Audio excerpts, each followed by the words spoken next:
I'm very honored to have Nathan on for a conversation today. Thanks for coming on, Nathan. I appreciate it, mate. I appreciate it coming on. Yeah, it's going to be good. Yeah, we just saw each other the other day down at WMBF Melbourne, which was an It was a awesome great show. show. Yeah, Yeah, come a long way, and I think that's setting a good standard and tone across the rest of the country for the rest of the feds too, is what good production looks like as well. yeah. I think it's still got that classic bodybuilder vibe to it as a competition. A lot of competitions, federations, in over the last 10, 15, 20 years that I've been going to shows, have slowly drifted away from that. Um, so it's really cool that WMBF. That's what I like. The WMBF. I like all the federations are good. They got their own sort of um, niche to them, but the WMBF, like I said, it kind of rings true to me. Like I'm just I've been competing for a while now, so I'm just a bodybuilder at heart. I think I mentioned to you, obviously at the show, it's not often I get impressed by anyone that, but a bodybuilder or a figure athlete. But yeah, the show on the weekend, obviously there's some new categories and different divisions and stuff like that have come along now. But yeah, obviously there was a really solid physique athlete, which was quite impressive up there. So, but yeah, as a bodybuilding enthusiast, I like the format of how the WNBF run their show still. Mm. Yes, Ho Chin was incredibly impressive. Yeah, he Uh, popped up on my Instagram randomly, like the day after. It's pretty cool. So yeah, he's definitely someone to look out for on the physique side of things in the future. Yeah, I think Sim said in the past he's done more sort of uh, in Korea or sort of more men's fitness shows Yeah, that have he's a little definitely bit not of a that. He's F. definitely not that anymore. No, absolutely not. Yeah, no, that was Yeah, awesome. I was pretty excited when he came out, and it's a cool thing having someone like that in front of you and getting the opportunity to judge them. What do you think is the element of a true bodybuilding show that the WMBF is encapsulating? uh, I think it is all about the athletes to start with. Um, I think the integrity of the shows. Integrity is a big one. I think. They are really big on making sure all the athletes are natural. So that's one. And you're going to get the odd one that slips through the cracks or whatever it is. No testing is perfect, but they're doing their best to actually try and make sure that that's not happening. So yeah, definitely it's very athlete focused. Um, it's not. It doesn't seem like, although like they're improved. I think especially in Australia, the production of them has improved over the years. I was Mm. there when WMF tried to start off. Oh, would have been 20 odd years ago, and it tried to kind of take off here in Australia, and it just wasn't getting any traction. They probably weren't run very well either. Yeah, Uh, they would definitely not run very well. And that's nothing, to the person running them. But now, I think the improvement in um, the shows have been, in the production of them, especially, and in the one on the weekend down in Melbourne's definitely stepped things up again. Um, I think it's only going to keep going. WMBF probably weren't always known as the high production shows. It was more, whereas if they can mix that sort of, the production of it and everything, plus still keep that value for the athlete, yeah, I think it's only going to keep going up, especially here in yeah, Australia. It's already big, obviously worldwide. One of the oldest and biggest federations that there is. Um, but yeah, here in Australia, it's sort of yet to take off, and it's starting to see some traction now. I think, which is well deserved. yeah. I agree. I think it's uh, reaffirming when you're seeing linear progression, not Mm. like a halt or You're Yeah, still in yeah, school halls. Like there's intention behind each season, each show to be better than the last. I think yeah, that's a big thing looking in from the outside. yeah, yeah, exactly. So, no, excited to see where it keeps going. Like I said, I think there's some re-emergence of other some federations in Australia that sort of have died off a little bit here and there as well, which is exciting. That have still got a little bit more of a bodybuilding sort of base to them, but um, so yeah, and I think you're starting to see the separation of what different federations are providing. Some are more fitness based, whereas others are. Um, there's some that are more fashion and beauty based. And like I said, as long as that's what they advertise for, and that's what they want to go down. That's great. But like I said at the start, and I'm a bodybuilding enthusiast, so I'll always come back to the bodybuilder more valued shows. Yeah. When was your first competition? 2006. So, um, 2006. Okay. yeah. Well, So coming up on 20. this year will be 20 years since my first time jumping up on stage. I was 18 at the time. Cool. Yeah, so 18 at the time. I think I was turning 19 that year. I think I actually turned 19 the day after nationals. Yeah. So yeah, 18, 19. It's been a ride. There, so it's been a while. I've enjoyed it. Took a hiatus there for a while, but I'm back. So Yeah. and Was enjoying that it. originally with AMB or INBA? First season, first show was all INBA. I just did the two shows. Didn't know anything different. Really kind of just got thrust into it. I wasn't ever planning on being a bodybuilder. Just used to train at the gym, played football, yada yada. So yeah, he kind of said, "Yeah, you do all right at bodybuilding. You should give it a think." So yeah, ended up getting a little bit of help. There was a guy who used to be an ex-IFBB Mr. Australia. I worked in a gym straight out of school. So, and he was the one that sort of said you should give it a crack. And he was just a Musashi rep at the time. His name was Dale Ellis. Yeah. And he didn't help me. Well, like, I wouldn't say he was my prep coach or anything like that. He'd come in when he was delivering Musashi into the gym, and go, "Give me a look at you," and we'd go into the group fitness room, and there was a mirror in there. It was a pretty good setup actually for posing. And I'd pose, and then he'd go, "Oh, how much?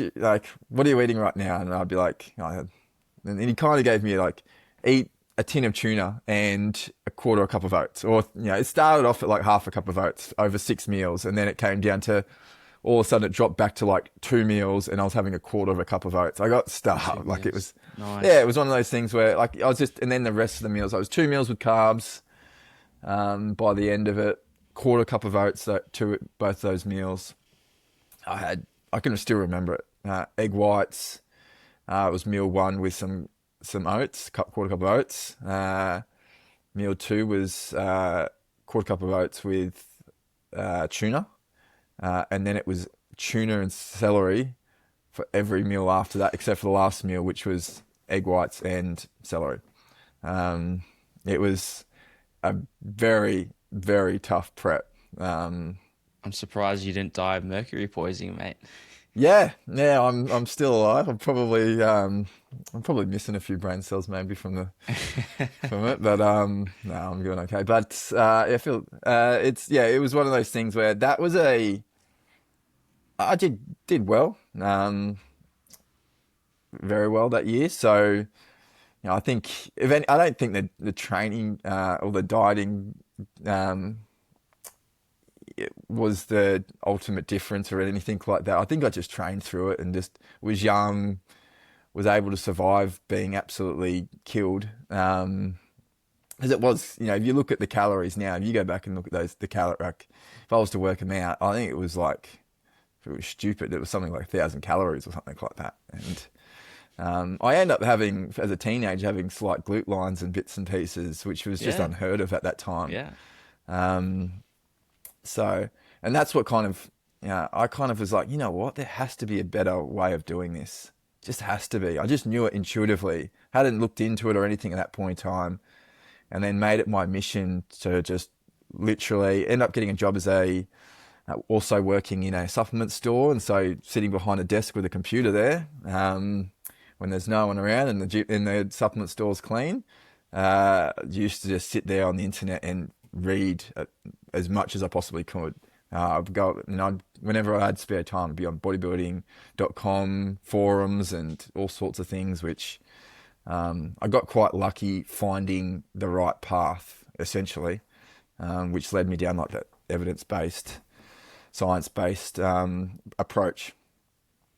Was there one particular person you came across on those forums? Because I know there'd be a lot of, horse shit on there. Yeah, well, there was had to filter heaps. And like I through. said, I got just lucky that I fell across someone like Lane Norton. Like he was just getting started on the forums, 2000 and like I said, 2006, 2007, just starting to put stuff out there on the forums and stuff like that. So, yeah, he was sort of one of the guys that I started reading. I started looking at a bit of some stuff, and there was a couple of guys as well. Other guys out there that putting out a little bit of information. It just made sense to me. Like there was like they were putting up stuff like, don't cut water. And like that first competition, I was told, cut your water at 48 hour, 24 hour. I can't remember exactly how much time. It was a fair bit time out.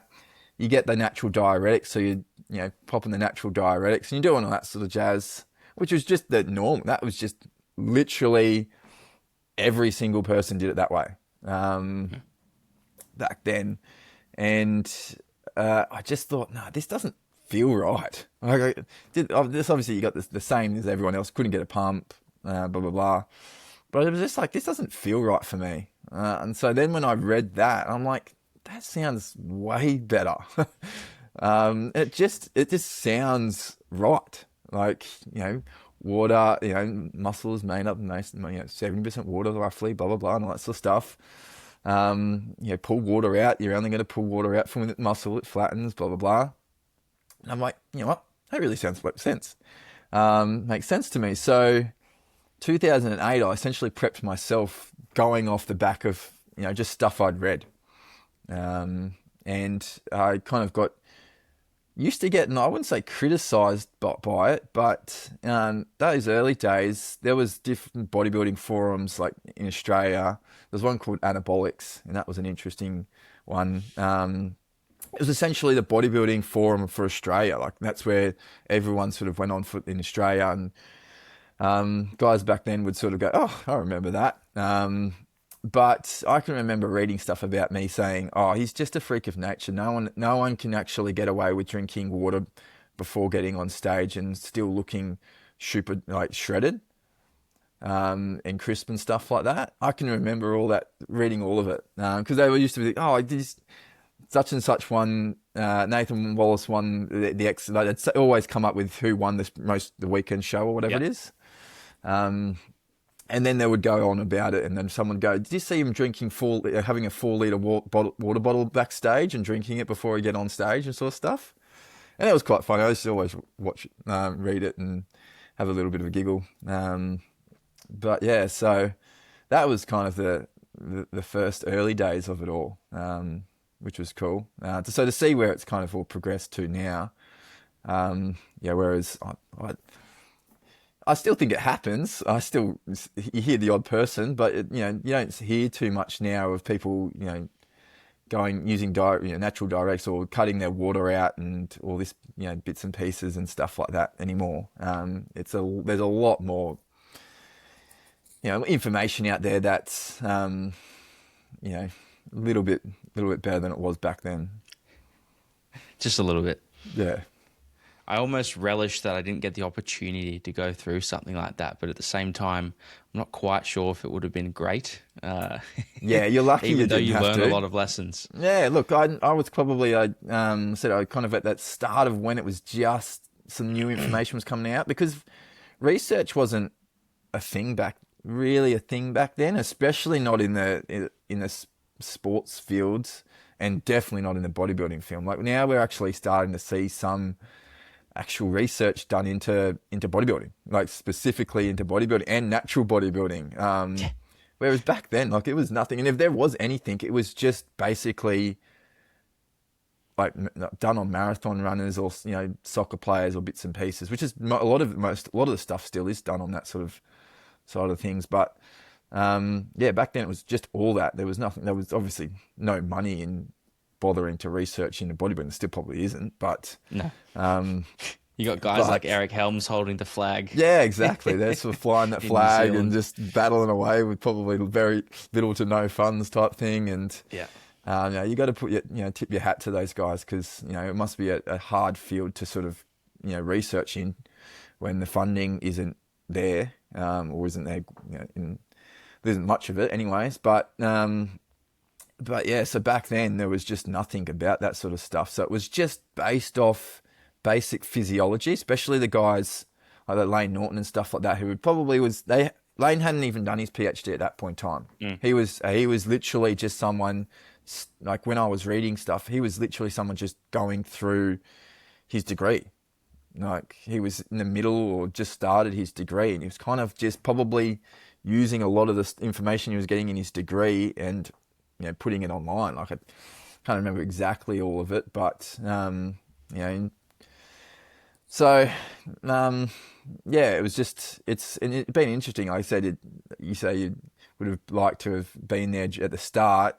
Like I said, it's pretty cool. It's more cool to see the evolution of it. I think you're very lucky that you don't have to have gone through it. You're picking up on the best the best way to train at the moment. But back then there was none of that. We just hammered ourselves, absolutely smashed ourselves. There was no such thing as volume, and it was literally how much can you throw at yourself and then come back with which is still a little bit now. Like there's still the basic principles of it. It's how much you can train and still recover from to be able to continue to make progress.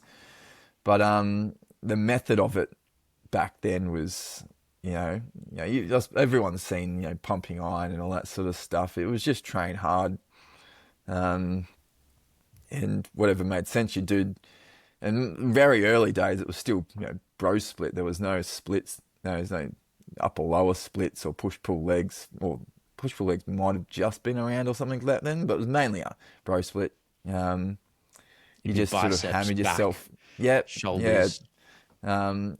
In saying that, when I first actually started training, because if you go back earlier than that, you go back to the 60s and 70s, all those guys, a lot of them did like full body splits and bits and pieces. It wasn't bro back then, and that's kind of where I picked up, because my dad used to own gyms and trained, and he actually competed a few times very early on in sort of the 70s, around that sort of Arnold era, but obviously here in Australia. But when I first got introduced, it was just like upper full body split initially, and it was like 3 hour. It was like 3 to 4 hour sessions training your full body. I would train that way as much as I possibly could, as soon as I possibly could train again. And by the time you could almost get the train to the point where you could train almost daily. And I ended up then starting to split them up, and I started doing morning and night sessions and all sorts of things to try and split them up so didn't have to train for so long, and so that's when I kind of actually just intuitively started thinking, I can split this up and I can recover enough for this muscle to be able to train it again this time, and this muscle might need a little bit. Legs, I knew needed a little bit longer, and I just was like, straight away from when I was like 13, 14, when I first started training, I was like, I know I can manipulate this in a way that I can train more, and recover in bits and pieces. So, Would you say the evolution of your own knowledge with contest prep nutrition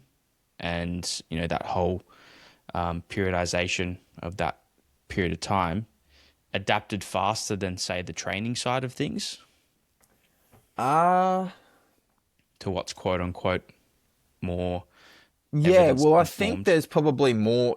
I think nutrition probably started coming out a little bit earlier than what sort of the training side of things started coming out about it.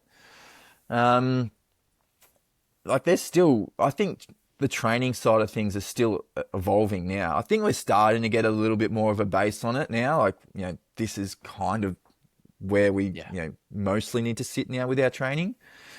Nutrition evolved a lot, probably a lot earlier. Like I think I've been tracking macros as such since 2008, 9. Like knew it was about protein, carb, and fat.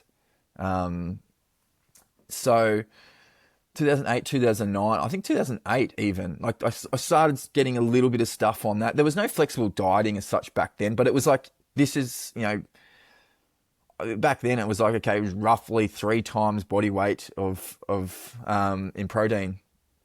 I think I just pushed it.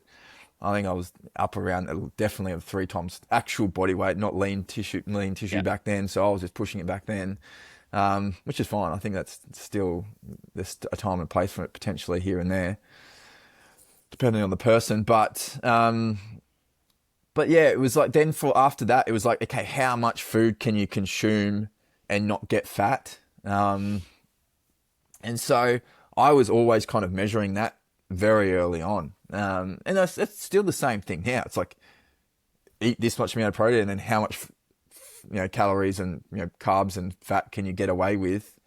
I can't remember exactly how I used to come up with the ratios. I think, so but around 2008, around 2008, I started working at a gym, a strength and conditioning gym up in Brisbane called Biologic Labs. And it was known back then as a pretty hardcore strength and conditioning, strength and body recompositioning gym. It's now turned into to Recomposer, which is a software that I use and Yes. yada yada. So, but back then it was the actual gym itself was called Biologic Labs, and the founder of that, Damon Hayhow, he was quite a smart guy. And, well, he is a very smart guy. And I learned a lot of information about the nutritional side of things back then, but there was nothing concrete about it, but it was all about the ratios. But back then there was still no real information about whether keto is good or bad. It was like, okay, keto was still for fat loss and yada yada, and we're starting to learn that that's not necessarily true now, but it was like high carb diets, and high carb diets were like 60%, and it was all about percentages. So your protein was it might have been set at a 30%, you might have been 30, 60, and a 10 for a high carb diet, and so and then you just sort of work your ratios up with that, and that's kind of how it first started, those 2008, 2009. Mark, and I started noticing that it wasn't necessarily the ratios of the carbohydrates, fats, and proteins. There was sort of, okay, per person, proteins starting to settle in around this one. I started reading a little bit of information about this through Lane Norton and bits and pieces back then. I'm like, hey, protein's a little bit more set. It doesn't fluctuate as much. And again, it started making sense to me when you're dieting. We used to just bring everything down as a ratio. I'm like, you probably don't want to be bringing protein down while you're dieting. Doesn't make sense to me. That was in my head. So I'm like, maybe protein's more of a set target where it doesn't fluctuate as much. Then I was like, okay, well then we start manipulating carbohydrates and fats. And then the more you read into it, it's like, okay, you probably don't want to go ridiculously low on fats. I know that was early days I did. Early days, like 2008 sort of time, 2009, when I was experimenting with stuff, I'd go like floor fat and how much carbohydrate can I get away with still consuming? And it's still a little bit like that, but we don't want to floor, fat down to the ground.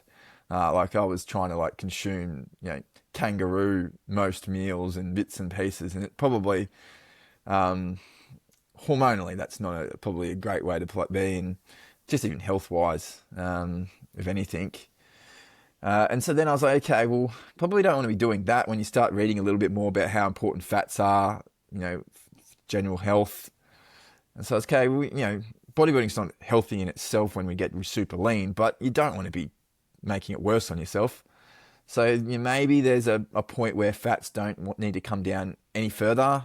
And then we just start bringing carbohydrates down and to bring the calories down and yada, yada, yada. So again, the evolution of it's just been slowly going, hang on, maybe, or you read something, hang on, that doesn't align with this. And maybe it's better to do it this way than to do it the way that we were doing it. And that's how it just kept evolving over time, to where we are now. It's pretty interesting. There's, underlying things that have always stayed there, protein being, primary macronutrient that eventually got to the point, like you said, where it didn't need to change as much, but having it relatively high compared to normal people was important. Yeah, exactly.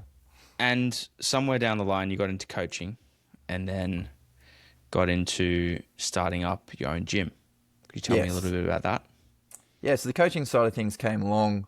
I was PTing at the time first early on. So I started PT straight out of school, 2006.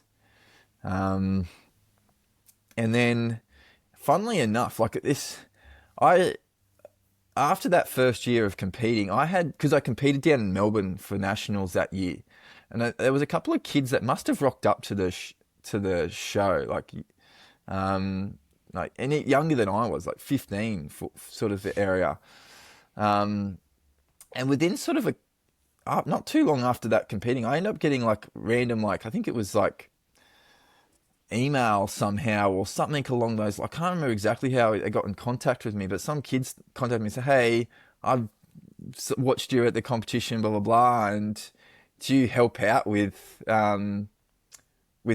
people with programs and training and stuff like that? I want to do what you've done. I'm 15, blah blah." That was literally my first one. It was, wow. I was like, dude, I don't know what I'm doing, but I can try and write you up a program. And that's literally where it started. And I didn't charge anything or anything like that. There was a kid that emailed me randomly, out of the middle of nowhere. I don't know how he got my email. I don't know anything, but yeah. And so I'm pretty sure his name was Michael from. Anyway, so on and off for a few years, I just sort of did some programs and actually ended up helping him out with some food and bits and pieces. That was kind of the introduction to sort of online coaching. I don't think it was a thing back then. And I just did it through that. And then it just sort of grew a little bit from there, that sort of thing, while I was just PTing. Like I went from training at this gym that I went and worked up at that Biologic Labs up in Brisbane. They offered me a job up there, and that's kind of where I really sort of took off a little bit with the coaching side of things. Worked up there, came back and worked at World Gym as a PT because I hated Brisbane, hated living in Brisbane and bits and pieces. And so came back and worked down here, and then I was like, after competing in 2013. I was like, I got so much interest. I was starting to work online. Like at that point in time, I was, I'd built up enough people sort of knew who I was around Australia and contacting me. Was like, do you offer this and that and the other? And I started doing it sort of myself online. And then post the 2013 season, it just blew up. I kind of, Instagram was sort of getting started just then. I just started an Instagram account. I didn't know what I was doing, but, just posted a couple of bits and pieces, and it kind of just blew up from there. And I just was like, fuck, I got that much clients going. Literally just had hundreds of emails that I probably didn't get back to most people. And then so I stopped working as a PT because I just had I sort of noticed hang on, I can make this much money from, working with way more people. And the quality of my my online coaching back then was probably crap. Like, but there was no system in place, right? There was nothing like it out there. So, I was just trying to write programs for people and then send them off. And when they needed a new program, I was writing new programs for them. And if they needed a nutrition adjustment, I'd adjust their nutrition. And that back then, actually writing meal plans and bits and pieces and stuff. Yeah. And it's quite late, but it was quite a lot. And I'd work ridiculous hours to try and get it all done. And then I was, I started actually missing. So for a period of time there, 6 months, I was just working online. I started actually missing training people in person. I'm like, okay, so I set up a little gym in my garage and started training people out in the garage, just ran a few people here and there, just to keep touch with it. And then I was like, you know what? I might think about opening up a studio. And so we opened up like this warehouse. It opened up into a warehouse and kind of just put all this, bought bits and pieces of equipment, and that was the first of Hold Your Own. I'd already started that sort of the online coaching as Hold Your Own. I'd already started that, the name of it, and then the facility opened up, and that's kind of where it then just took off. I, started bringing on coaches because I had, abundance of clients at that point in time.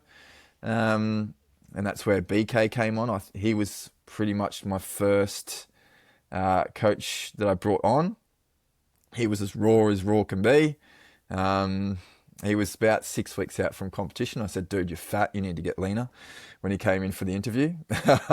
So he was trying to see how big he could come into a show. He had that sort of mentality, which I think we've all been there. So there was him. Then a guy called Zach Paulos came on board.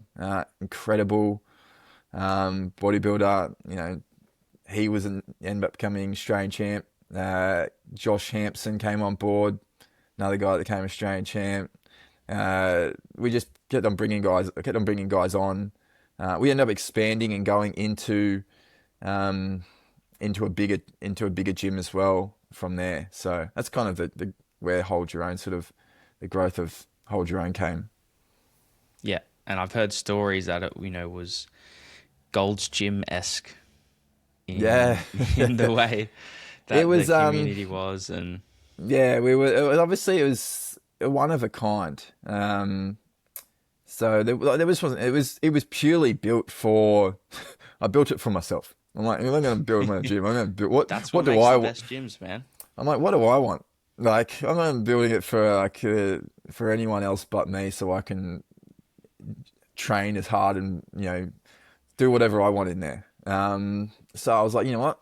And I was back then and even now, I don't know if you still term them this, but I was a power builder. Like, I incorporated powerlifting and bodybuilding into my training, which again was something that I learnt from Biologic Labs days. It was like, muscle equals strength, essentially.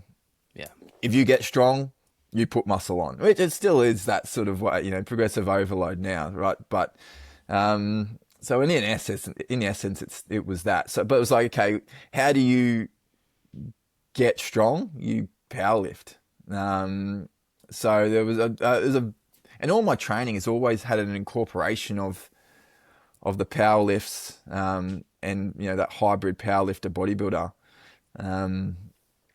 So yeah, I built the gym so it was like that, and those training was awesome. Like, I learnt my training intensity through Biologic Labs with Damon Hayhow. That's kind of where I kind of first learnt that, and then I kind of took it on my own, and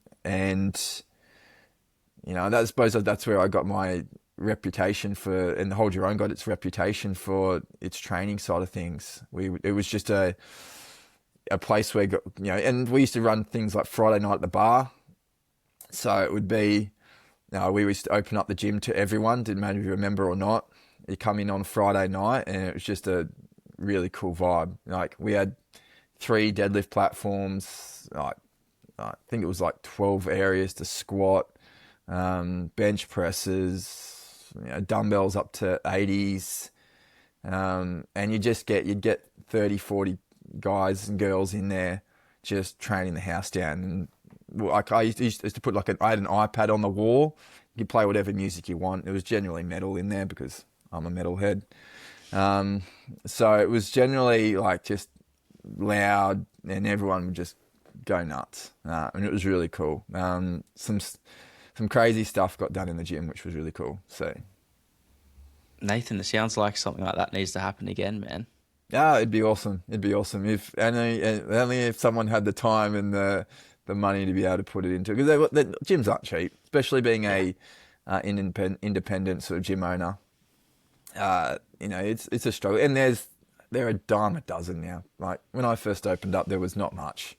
Now you've got, like I said, they're different. It'd be different. I think it'd still be quite successful if someone decided to do it somewhere on the coast, just a pure bodybuilder gym. But I suppose now that the fitness scene is a little bit more, it's not like that anymore. I don't know how else to put it. There's only a few of us, mate. Yeah, it would be pretty cool to sort of see something go up like that. I think there's aspects of that community that you created through things like Friday night at the bar. Yeah, like that's what makes it, and that's what brings people in, and that's what keeps people there too. And we'd have a dozen Mr. Australias in there training, like at one time. Like, Yeah. where else have you ever had a dozen Mr. Australias training all at the one time, pushing each other, working in with each other?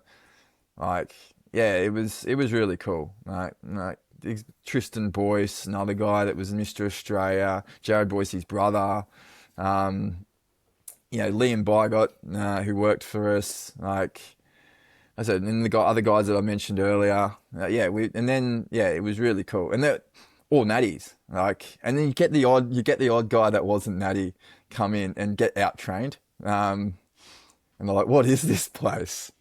Like all the natties were deadlifting 250 plus, and then you have some guy that's not even deadlifting 200. Like, it was just it was a pretty cool time. Are there any stories or moments that come back every now and then that are pretty? I can remember, and I've got it on. It might be. I can't remember if it's on my Instagram or not. I can remember deadlifting, and I was getting ready for a powerlifting comp, and it was right. It was quite near the end. I think I had to hit. I still remember. I know exactly what I did, but I was hitting 280 for triples, and I hit like five sets of triples. And on the last set, I think I got it to my knees on the third rep, and just vomited my guts up, like, and it got caught on. We saw it on the security cameras, and that was pretty cool. So I posted it, I think, back then. I'd have to go back and try and see if I can find it, but I'm not sure it was Instagram. I put it on Facebook or something, but that was pretty cool. I thought that was me, but no, like I said, there was just so much. There was so many good moments and bits and pieces. We used to run the IMBA posing clinics as well. Yeah. So people used to come in for the IMBA posing clinics on the weekends and bits and pieces. Like I said, it was just a pure, like, we worked with everyone. Like, it wasn't just bodybuilders that we worked with, or, bodybuilding community, fitness, figure, all that sort of stuff. We worked with everybody as well. So, because we were just known as, like, if you can get someone in shape for a bodybuilding competition, right? You can get anyone in shape. Yeah. And like, not everyone's going to be, want to get on stage. So people just want to get in shape. Like, people want to look good. So we worked with everyone. But yeah, it was certainly, a place where, like, people could come in and just train as hard as they can. They didn't have to worry about anything else. It was just, come in here. If you can train hard, you're welcome. Like, that was kind of our mentality. That's a pretty good entry ticket, I reckon. Yeah, yeah. Now, you competed a couple of years ago after your hiatus, and I assume from what we've spoken between us, that most of that was for your girls, bring them up, Yeah. which I'm sure was definitely well worth it. I was like, yeah, it was one of those things where that was the decision to come back. I'd taken a fair bit of time. Like, I wasn't ever sure if I was going to get up on stage again. Especially, I had it's not something that I actually intended to do and step away from the sport at all. Like, competed in 2013 and then just had a family. So ended up having kids. The business was going so well. Like I said, we just spoke about the gym and stuff like that, and that started from 2014 all the way through to COVID, which ultimately closed the gym down. But yeah, it was something that where I was having kids. Business was, I was working my butt off with the business side of things. I kind of just thought, there just wasn't any time to compete in bodybuilding.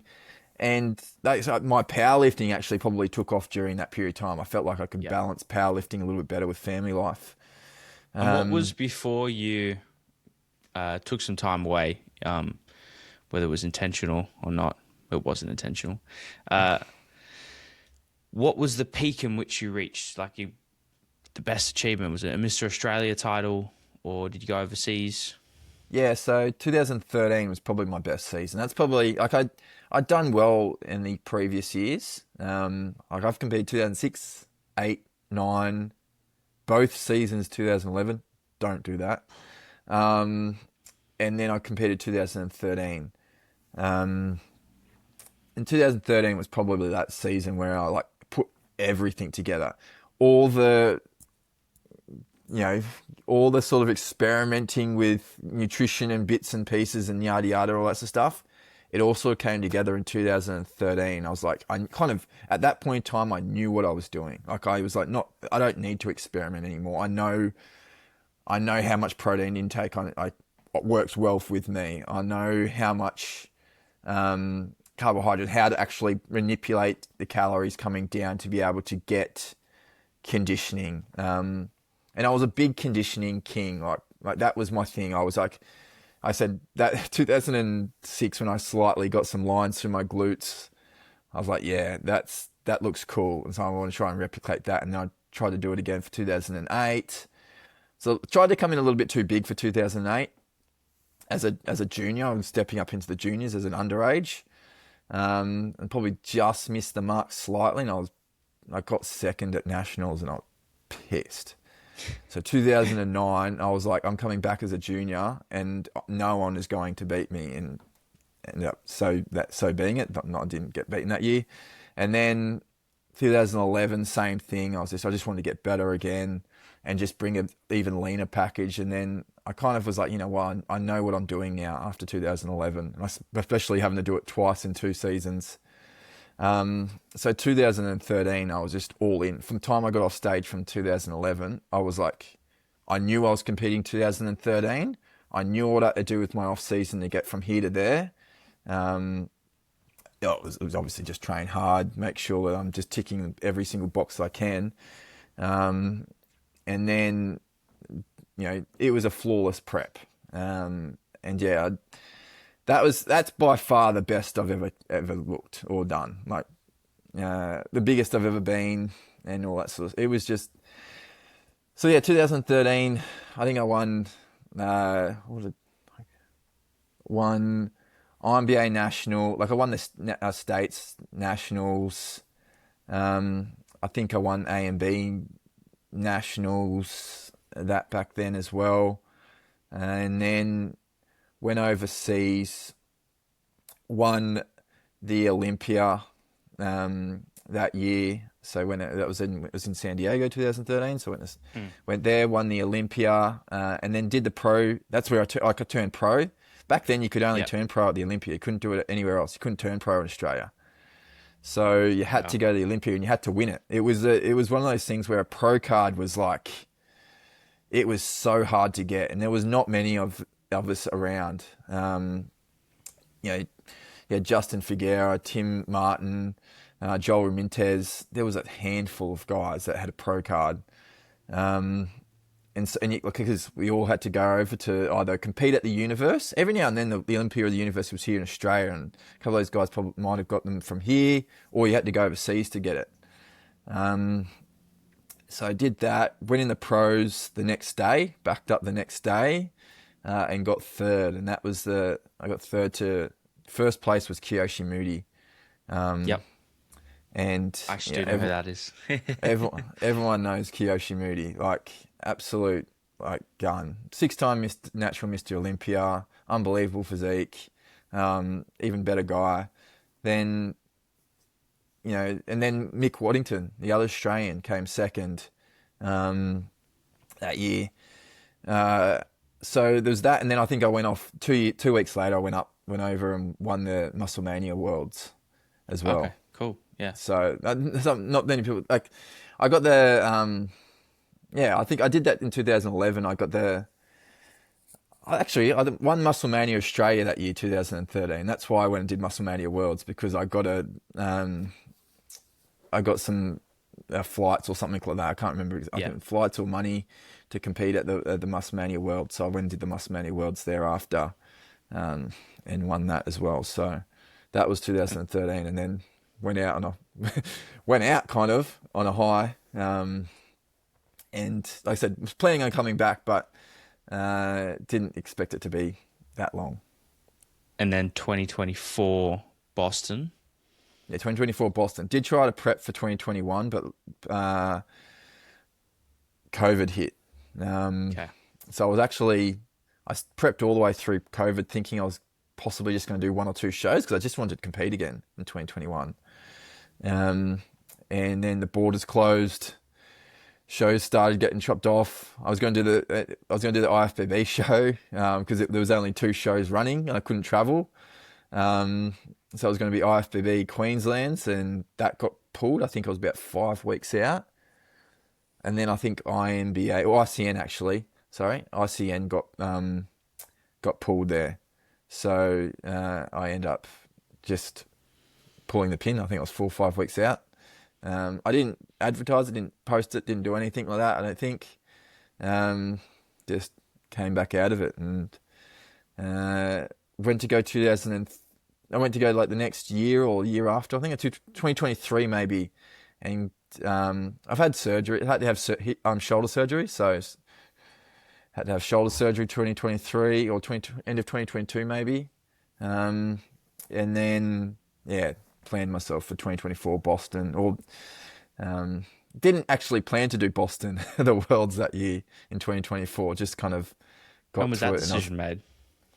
It was right at the I think I might have won just before actually WMBF Australia. Okay. A couple of weeks, a few weeks before. I'm like, if I do well here, maybe I'll think about going overseas. And what date was that on as well? Because maybe that's changed too. Because at the moment, if you were to do WMF Australia, like that's a decent window to hold out until. No, it was the same. Oh, it was the same? Okay. So early October, I believe. So it's still probably 8 or 9 weeks. First weekend of October. I think it was October 3rd or 4th or something like that. So it was from there. I think it works out to be 7 or 8 weeks, maybe even longer. I think it was November 21st or 2nd or something along that. And so WMF that was a big time. I think WMF was the first show of that season.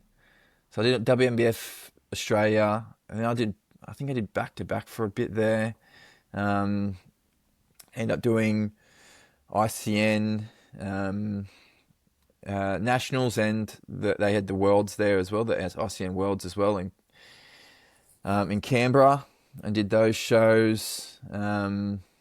Geez, what else did I can't remember. I'm terrible when it comes to comps. I wouldn't be I able know to you did remember all the NBA comps. too. NBA, I did NBA, Australia's as well, Yeah. um, which was good. Uh, and then yeah, like I made my decision up pretty much after I'd won the WMBF show. Like I was thinking about it, and then if I do okay here, I might go overseas and have a see if I can have a crack at it. Didn't think I was going to be even any good. And That so season really surprised me. yeah, you don't think you improved from 2013 to 2024? Oh no, Really? no. I've had too many injuries, which has probably hindered training. So people don't really understand. Like 2013, I maybe would have been at 2024, maybe a tad tighter, maybe a kilo or kilo and a half tighter. Like wouldn't have been much. But back 2023, like if there's if you look at photos, I've got full lines through my glutes, and deep hard lines. 2013, you mean? 2013, sorry, yeah, Yeah. 2013. There was lines from my glutes, and that's what I was known for. I was known for my glutes. Like that was what everyone knew for. So to get that sort of conditioning, to have glutes like that back then, you have to be very lean. There's not much left to give. So I was probably a touch tighter, like just that little bit grainier, harder. Whether that comes with age or not, who knows? But I think I was 83 kilos on stage. I lost a little bit by the time I got to Worlds. I think I lost a little bit of lean mass. I think I've spoken to you about this, but yeah, I've lost a little bit of lean mass from the time I first up on stage. I think at the first WMBF, which I thought I was conditioning wise, I was pretty much bang on. There wasn't much more to give there. I was 83 and a half, I think. Yeah. 83 and a half, somewhere around that window. By the time I got to Worlds, I was like 80, 81. Back when I competed in 2013, put in perspective, I was my lightest ever I weighed in. I've somehow come up with it, found the numbers. I was 88.4 kilos, was my lightest body weight coming in at. Really? By the time I carved up, I was 90 kilo on stage. Wow. So, and I'm not tall. I'm I know. Well, I think 175 centimeters. So, a bit shorter than me. yeah. So, yeah, I it need to was. get my shit together, man. What the fuck's going on over here? So yeah, when the people go, oh man, blah blah blah, and I'm like, man, I wish I was as good. Like, I wish I could bring back what I used to have. But I've had hip surgery, which really I think has affected me pretty greatly. And then had shoulder surgery, and my shoulder's never been the same. I can't press or do a lot of things. Like, there's a lot of exercise I can't do anymore. I have to be very, very mindful about my training in my upper body. It's quite difficult. Like, I can't do much incline work now. It has to be a very low incline. If not flat, and then even then, it still hurts when I'm training. Like, I'm constantly training in pain with my shoulder, but I like it.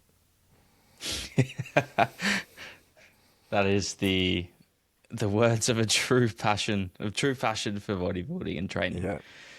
Yeah. So, I guess I wanted to ask a question about how knowing you're going up against guys like Babacar and Oscar and maybe some other notable names in there that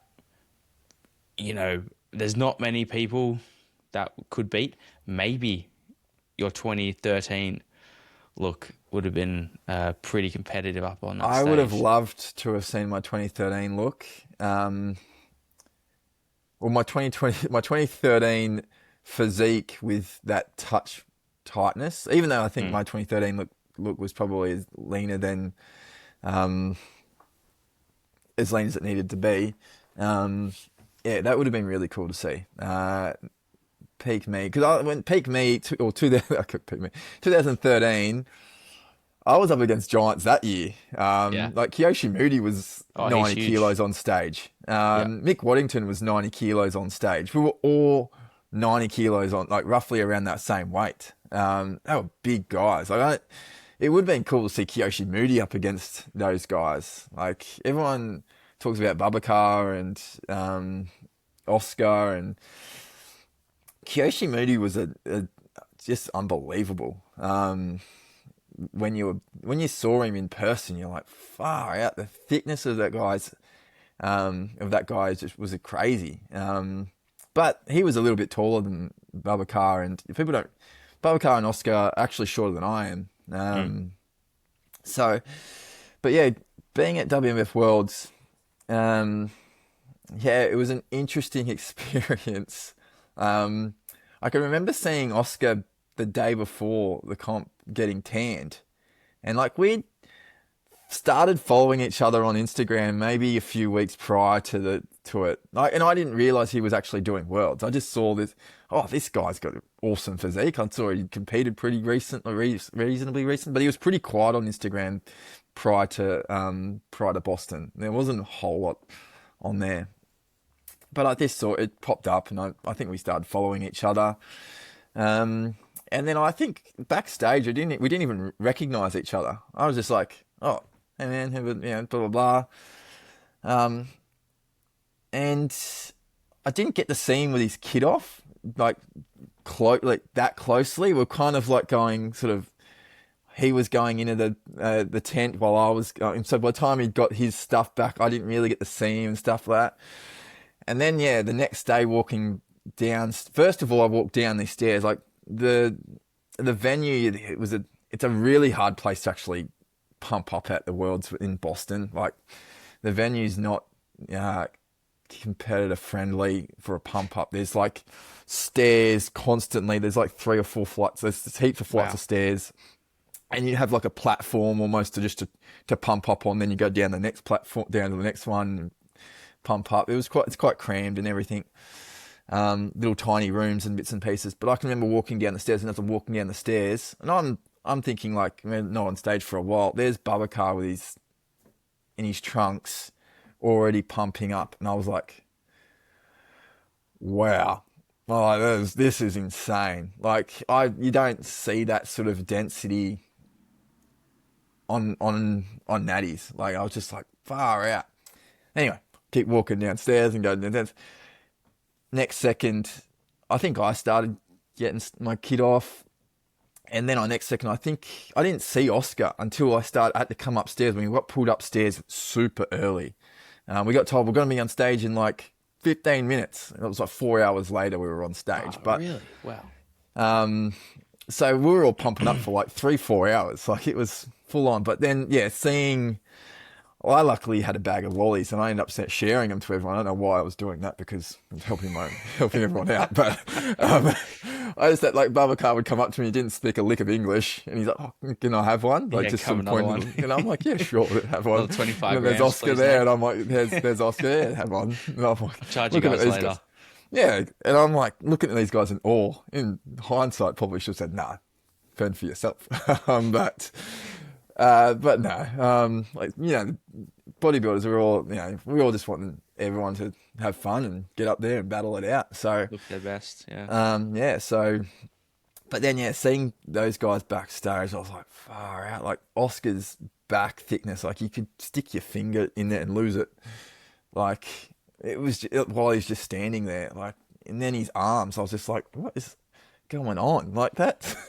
And I think he said something to me like, that's right, because I'm a little bit taller than him. He's like, oh, if I can, something about how I could take some of my height. I'm like, yeah, sure, take my height if I can have some of your arm.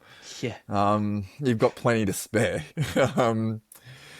So yeah, those guys were just crazy, but very cool to be backstage. And some of the other guys too. There was a few guys back down, like they competed that year, probably didn't bring their best. That, were ex-world champions, WMBF world champions and stuff like that. There was a really cool experience. And then just to see the amount of different countries there as well. Really cool. Like 60, I think there was something around the 60 odd different countries there represented that Yeah, weekend. it's awesome. Yeah, cool. Look, I was going to ask a question about, how you changed maybe mindsets with prep and why it mattered, but I need to go back to, what am I maybe not doing to be 90 kilos stage lean, and how maybe the whole industry and space isn't doing the right things potentially. Yeah, look, like it comes down to, look, training intensity and bits and pieces, and certainly execution, and making sure the target muscle tissue is getting worked and stuff like that. But for me personally, I don't know whether this works for everybody. If you can lift more weight, you can squat more, you can deadlift more, and you can bench press more weight, for me, that was my mindset back then. If I can get those big lifts, I am putting more mechanical tension, more load into any muscle tissue than any isolated exercise can do. And they're all the things I always looked at as like big picture, big bread and butter movements, then add in your bits and pieces on top to add on the extras. But I always believed those big compound movements, you could throw things like leg press in there as well. Like I used to hammer leg press, absolutely hammer it. And some of the stuff we used to do was silly, and whether it's optimal or not, who knows? But it was just about how hard you can train, how close to failure on everything I used to push myself to. But for me, like I said, it was just about, I always believed, and I don't know, I always believed that there's something different there's more than, like, we all measure everything on mechanical tension for hypertrophy, right? And I always had in my mind, and I said, I don't know whether we limit ourselves mentally, but I'm like, I always used to look at strongman, and I'm like, how are these guys so big? And yeah, look, they might just be genetically that big, and that's just how it is. But I'm like, maybe the more tension you put on your nervous system as such, that's got to sort of try and signal the rest of you, okay, hang on, we've got to accommodate and try and for what you're putting us through. I'm like, if I can put 300 kilos on my back for squatting, there's got to be a signal for the entire body to go, you need to grow. Yeah. Like, you have to grow, otherwise we are going to get crushed. We have to adapt to this, which is what training is about. So I always just thought, you have to keep getting stronger. You have to keep lifting heavier loads to keep signaling your body. And that's how it works, right? It's not about breaking the muscle tissue down and tearing it down so it builds back up. It's about signaling for muscle growth. And what better way to signal for muscle growth than putting as much weight on your back as you possibly can and squatting it for as much as you possibly can, and looking at a bar on the ground and picking it up off the ground. How much more tension can you put into any muscle than lifting 300 kilos off the floor? I'm pretty sure all your back muscles are working a lot harder than a cable iliac row, which has got its place. So I do them right now. They're in my program. But they're the things that you add on. Like for me, that was always my mentality around it. So how would you structure those bigger movements into your training to elicit? Because it sounds like you're trying to, add load quite frequently to some degree. Like, are you undulating rep ranges or? No, like I've never believed in like you have to do rep ranges. I'm like, what? I've never believed that there's lower, higher reps or anything like that can be beneficial for muscle growth. I think it all works. What do you find works best for you to be able to get yourself as strong as possible? For me, I can't recover as much. I'm getting old. Like, when I was younger, I used to be able to do this, and I felt like I could absolutely batter myself with some of these bigger movements, bigger compound movements, deadlifts and stuff like that, take them to failure, do 2, 3, 4 sets of them. And nervous system wise, recover pretty quickly. It didn't used to beat me up as much. whether I was able to adapt to it, or not, or whether I'm just a, one off for that sort of stuff. But I used to just try and batter myself, and then I didn't feel like it really affected me nervous system wise. Everyone talks about that stimulus to fatigue ratio now. I'm sure like, you felt absolutely wrecked. Oh on yeah, the but day, right? Yeah. On the day, yeah, you beat yourself up and blah blah blah. But then I was Fall like, asleep wake when up, you get home. fall asleep, get a good night's sleep, and back at it again the next day. So yeah, early days I used to do things like, and then I sort of eventually found in the powerlifting. But before even that, it was always like I used to do things like 20 rep deadlift sets and all sorts of rep ranges. I never really believed in one rep range. It was like 20 rep sets. I used to do 50 rep leg presses and some of the stuff we used to do. I'll put an example of a workout. There was two ones that I used to do because I used to always do squat or deadlift at the front at the start. And so it used to be 20 rep squats, the old 20 rep squats. So I used to put on however much weight I was at the strength at the moment and just go as hard as I possibly could till I can get to 20. And then I'd add 5-10 kilos on and do an extra my second set, and then I'd do like 12 or something like that, and I'd do a third set, which was like my heavy set after I was already fried. Probably not the greatest way to go about it. Same with deadlifts. I used to do 20 rep, and that same sort of system. And then after that, my next exercise was generally leg press. And leg press used to be a 50 rep set. Or thereabouts. We used to pick a weight that we could get somewhere, maybe start around that sort of 35, 40 reps, and then each week try and improve on that and get to 50. Once we got to 50, then we'd increase the weight. But it'd be 50 rep, and then we'd put a plate on each side, and then do as many reps as you possibly can. You generally get about 30 odd. That was kind of our target. And then put another plate on, and then you'd get sort of like 15 to 20 reps on their third set. And then from there, it'd be leg extensions. Leg extensions used to be anywhere up from 20 to 30 reps for the first set. You'd put some more weight on it. It'd be 15 to 20, and you put some more weight on it, and it'd be 8 to 12, whatever it is. And then you'd go on the leg curls, and it was 3 sets, and it was like, and that's how I used to structure it. It was always pyramided, like lighter set, middle weight. No, that was very like early on days, and that's what got me to 2013. And so, I assume and that then after training that, carried you RDLs. I through think your RDLs contest was prep last. as well. Sorry? Did that training carry you through your contest prep also? Yeah, I squatted, deadlifted. One big thing I always used to do leading up into a bodybuilding competition, I did this just about every season, is I always planned a powerlifting competition about 4 to 6 weeks out from my bodybuilding competition. Yeah, so, and then always used to plan a powerlifting competition straight afterwards. Because I got into powerlifting like 2007 was my first competition. And competed just as much, if not more, in powerlifting than I have ever done in bodybuilding. So I just loved the idea of trying to lift ridiculous amount of weight. So I used to always plan powerlifting comps around it. Probably not the smartest thing to do post competition, because I used to injure myself all the time post comp, because all of a sudden you'd be eating more food and your strength would just be going through the roof. And your connective tissues just weren't ready for that strength increase that rapidly. And I'd always injure my back or something like that. But yeah, there used to always be a deadlift competition in December.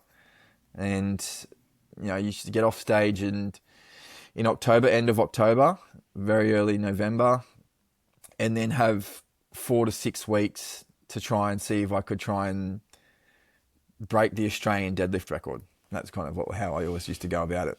So, and then go. But I always used to do a full meet about 6 weeks before most of my bodybuilding competitions. I think I did it 2008, 2009.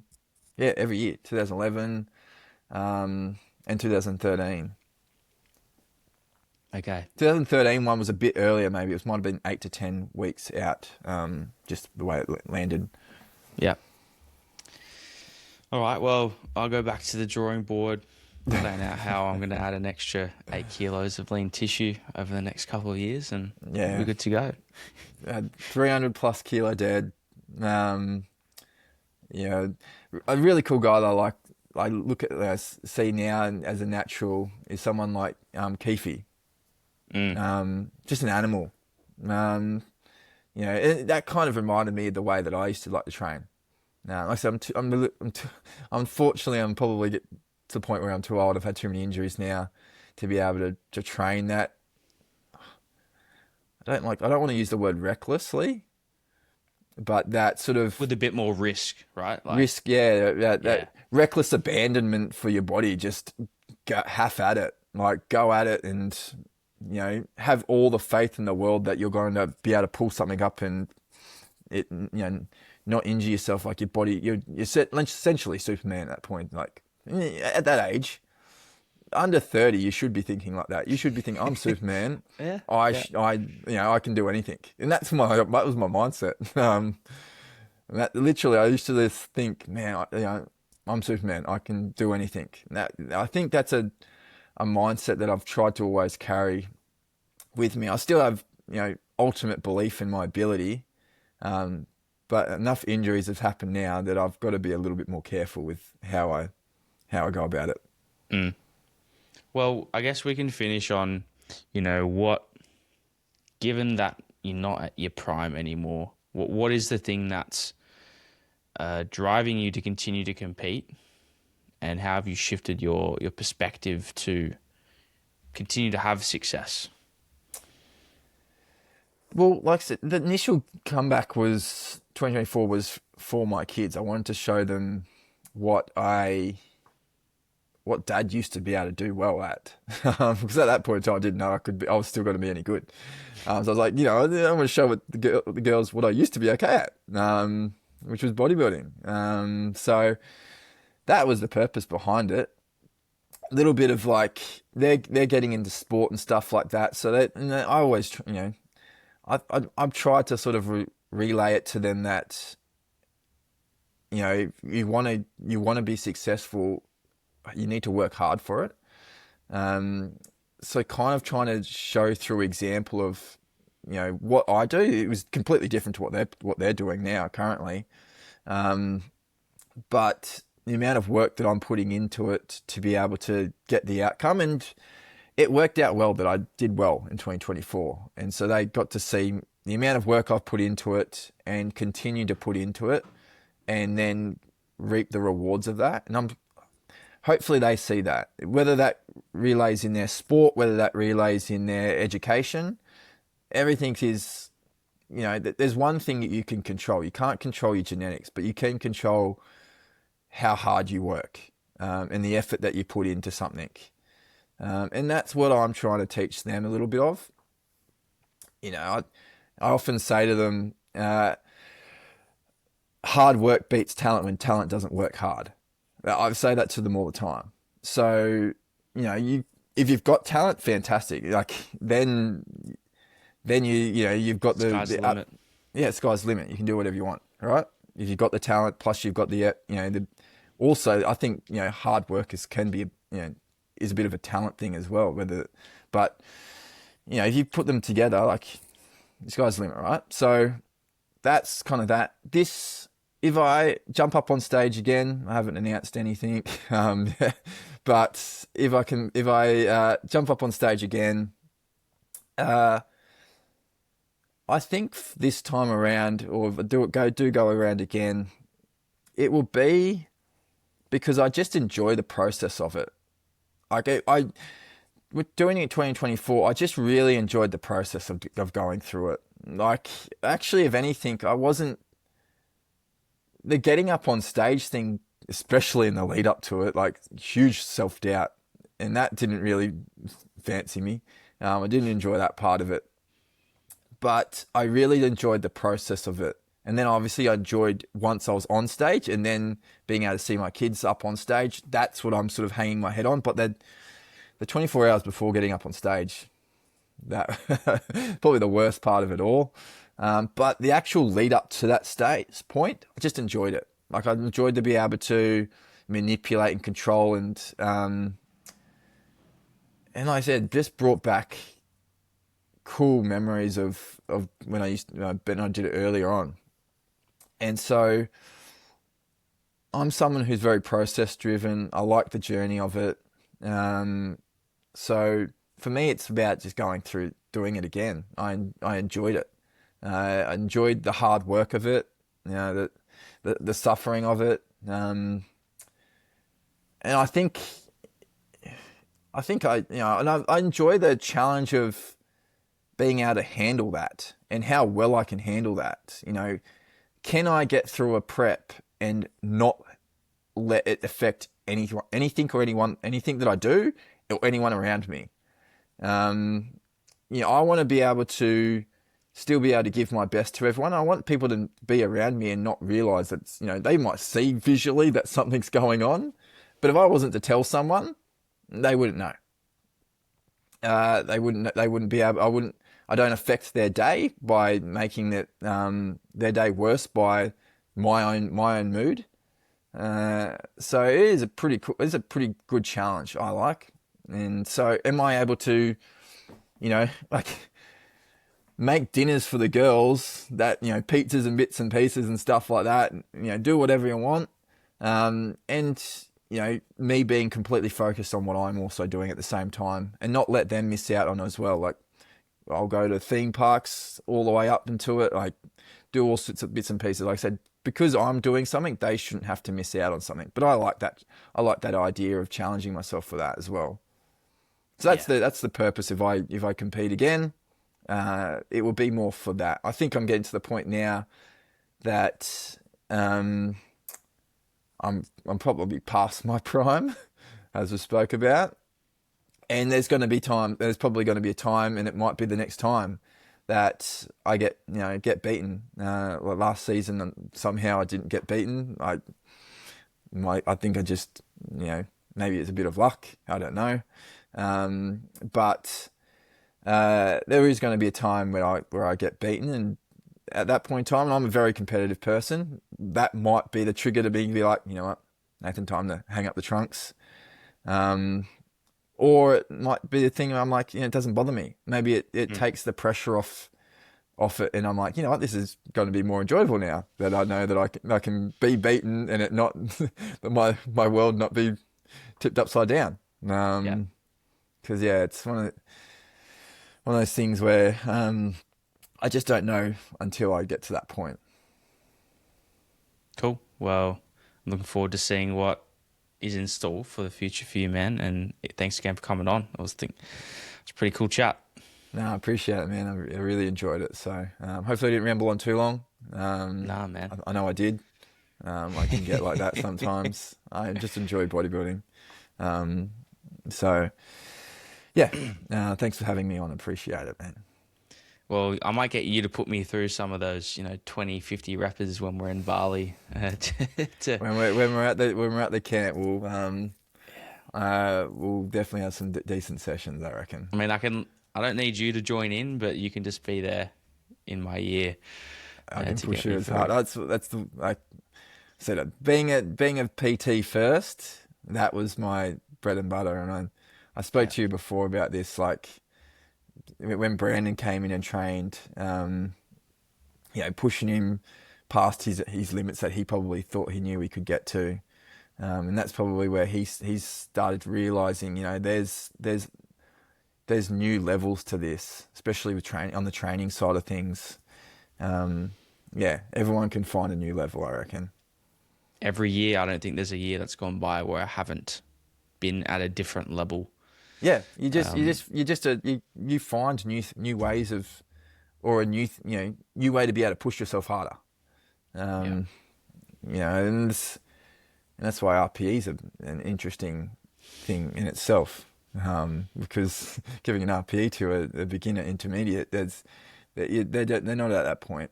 But anyway, that's a different topic. But I'm sure we'll have some good sessions. Cool, man. Well, we'll leave it at that. I'll get back to you. Thanks for having me on. Thanks for coming, man. Yeah, I appreciate it, man.